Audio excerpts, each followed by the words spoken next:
Pandian store சீரியலோட upcoming promo வெளியாகிருக்கு. இப்போ தங்கமயில் வந்து பார்த்திங்கன்னா, வீட்டில் இருக்கிறவங்க எல்லாத்தையும் வளைச்சி போடணும், தான் கையில் தான் எல்லா அதிகாரமும் இருக்கணும் அப்படின்னு சொல்லி அவங்க அம்மா சொன்னாங்க இல்லையா?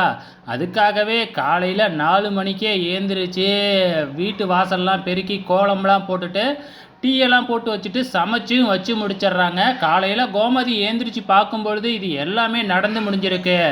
ஸோ இப்போ மீனாவும் ஏந்திரிச்சு வந்து நான் போய் கோலம் போட்டுட்டு வரேன் அப்படின்னு சொல்கிறாங்க. ஆனால் எல்லா வேலையுமே முடிஞ்சிடுச்சு அப்படின்னு சொன்ன உடனே எல்லாத்துக்கும் ஷாக்கிங்காக இருக்குது.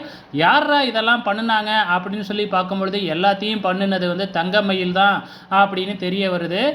நம்ம பாண்டியன் வந்த உடனே தங்கமயில் தானாக முன்னாடி வந்து உங்களுக்கு காஃபி வேணுமா டீ வேணுமா அப்படின்னு கேட்டு கொடுக்குறதும், எல்லாருக்குமே டீ போட்டு கொடுக்குறதும், இந்த மாதிரி வந்து பார்த்திங்கன்னா எல்லா வேலையுமே செஞ்சு முடிச்சுட்டு தான் தான் இந்த வீட்டில் ஒழுங்கான மருமக அப்படிங்கிற மாதிரி வந்து பார்த்திங்கன்னா சொல்லாமல் செஞ்சு காமிச்சிருக்கிறாங்க. இதுக்கப்புறம் நம்ம ராஜி மீனா இவங்களோட கதி என்னாக போகுது அப்படிங்கிறத பார்க்கலாம்.